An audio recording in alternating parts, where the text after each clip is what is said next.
fact number 11510 is yung alternative learning act system.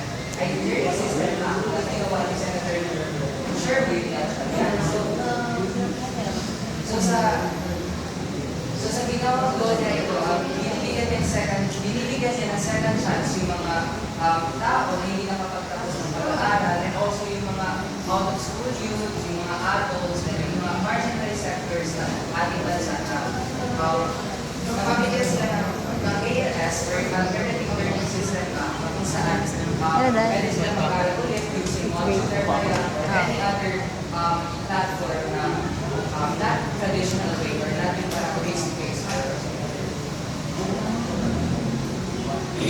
Now, for the next Republic Act is the Republic Act number 11596 or your provision of child marriage law. So, in a sense, title pa Madami lang tao is sa register. Pati doon kung madami tao sa register. Binabati yung child marriage na yung pagkakasal na hindi pa sa legal age. So, this law aims to address, eliminate, and ban child marriage in the Philippines, which continues to be a significant social and legal issue despite efforts to protect the children's rights. So, ito yung mga definition ng child marriage. Sinabi ko na, if both parties are below the age of 18 years, masasabi na natin na child marriage or child marriage na itawag if 18 years kasi hindi pa legal yung edad natin sa ating bata. And also, for the prohibition, so for example, yung nanay mismo nagsang-ayon sa bata, first time, nagsang-ayon sa marriage ng hindi legal age na bata. So, magkakaroon siya ng 12 years sa bigyan siya ng 12 years sa kulungan. And also, magkakaroon siya ng 50,000 pesos or at least 50,000 pesos. Well, sa mga leader naman ng religion nila, for example, yung mismo na parang inaangkay parang sila mismo yung nagsakayan or sila mismo talaga yung parang nagpasimula na magkaroon ng parang marriage yung mga legal yung not 18 years below yung mga bata. Then, magkakaroon din sila ng 12 years ng kulungan. So, makukulang sila for 12 years and also may fine sila ng 100,000 pesos. Ito kaya lang isa sa dami. For the parents, 12 years kulungan, 50 years na any fine. Sa mga religious leaders, 12 years din, and also 100 pesos na now, let's proceed sa executive order. So, ano nga ba yung executive order? So, ito yung mga Ito yung camera ko. Ano ba? Yan. issue na Hawak mo daw ulo niya. na ginawa ng President para to stop or to stop something na 2:30 mag-autos. Ako nang pants. So, the first executive order, Siya mag-meet. executive order 273 or titled Adopting the Philippine Plan for Gender Responsive Development or PPG. So, itong order na ito is issued by our former President, Fidel E. Ramos. And then, this executive order is established the PPG as a new and integrating gender consideration into all government policies, programs, and activities. And also, yung PPGD, try na promote ng gender equality and equity by ensuring that women and men have equal opportunities and access to resources. So, for example, yung Department of Agriculture is naggawa sila ng parang something activity for Ay, May 14. Oo, May 14 Wednesday. something activity para makatulong both women May or 14 ng men. So, for Wednesday. example, yung men ay yung mga women, they need Tingnan mo some din yung kanya. like instructions or something related doon na parang makaiwas sa kanila. Like, for example, during that activity, may mag-discussion and gano'n. So, magbibigyan sila ng parang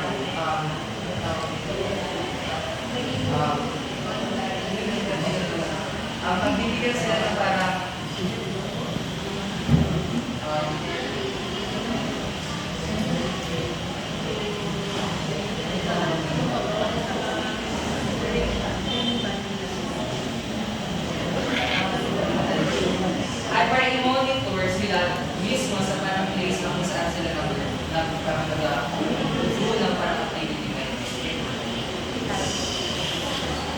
Now, the next executive order naman is yung Executive Order P4A, approving and adopting the Philippine Development Plan for Japan. Now, yung order nito is i-issue ni President Corazon C. Aquino. So, sa executive order na to is, this executive order adopts the PDPW as a framework for integrating Japan into mainstream of development. The PDPW promotes women empowerment by grounded them in opportunities to participate in decision making. So, sa executive order na to is para nagkakaroon yung women ng lakas Ayun, na ayun, ayun, mamuno or magkaroon very old na talaga ng 2020. place sa Para naghahaba yung pangko. sa barangay sa magkaroon ng place dun sa paggawa ng mga decision making. For example, pwede sila maging part ng association na parang sila maging leader dun mismo and so on. And also, they have access to education. So, sa executive order na ito, nabibigyan yung mga example na sa bibigyan sila ng scholarship, yung mga young women, para makakatara sila. And also, nagkakaroon din sila ng improve their economic status na kung saan nabibigyan sila ng trabaho. So, napantay and patas, nakatulad sa mga lamang. And then, the Philippine Commission on Women is responsible for coordinating and monitoring sa executive order. Now, next is yung executive order number 167 or strengthening gender equality measure. So, yung executive order nito is initially former President Rodrigo Roa Duterte. Now, this order builds on the earlier GAD policies by making it mandatory for all GAD branches and sector of the government to fully integrate gender perspective into their operation.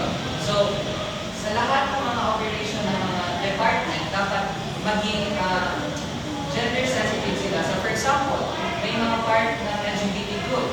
So, hindi nila gawin like parang bias yung parang environment, parang gano'n, parang i-ano na rin siya, baka na rin siya, and so on. So, dapat, yung executive order na ito, parang sinasabi lang dito na dapat gender sensitive talaga tayo sa workplace and also yung mga programs, activities, and mga budgets na ginagawa ng mga governmental department. So, dito naman sa budget, binibigyan ng parang God budget na kung saan gagamitin siya for gender programs.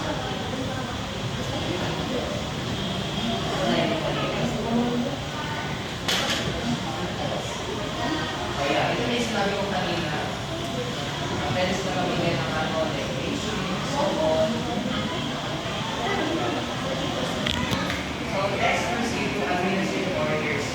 So, yung issue siya ng mga administrative ng bansa natin kung saan yung first example is yung AO1, the National Guidelines on Gender Responsive Planning. So, this administrative order is issued by the Philippine Commission on Women. So, it guides government and agencies to integrate GAD concerns into their planning, budgeting, monitoring, and evaluation process. And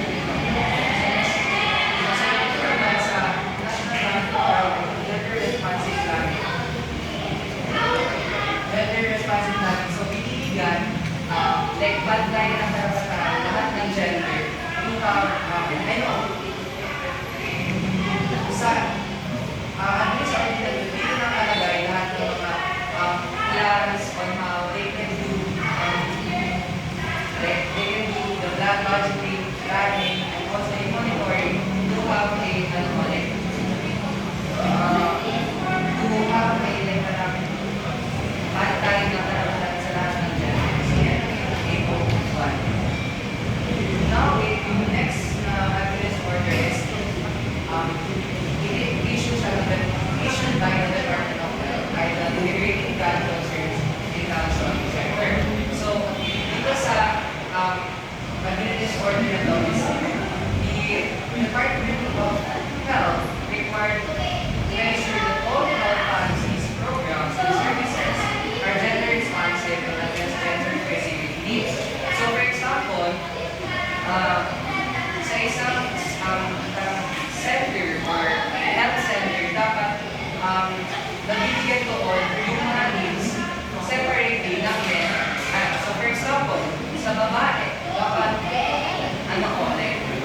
ng mga vendors kung saan nabibigyan sila ng balance na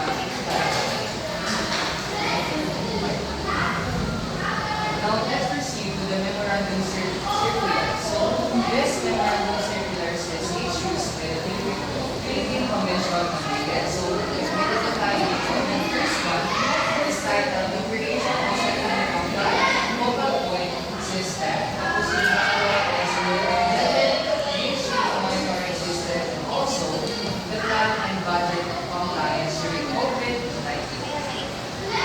Now, let's proceed to the PCW Memorandum Circulars 2011-01. So, sinabi na entitled po is Creation and Strengthening of Bad Focus Point System. So, sa Memorandum Circulars po is the government direct agencies to create a bad focal point system or GFPS to strengthen the backlash unit.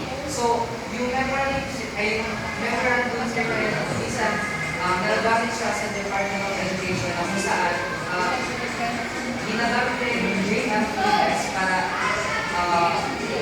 maging secure yung surrounding ng mga bata, either lalaki man or babae.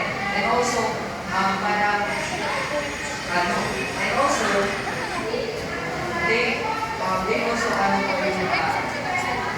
yung like mga bullying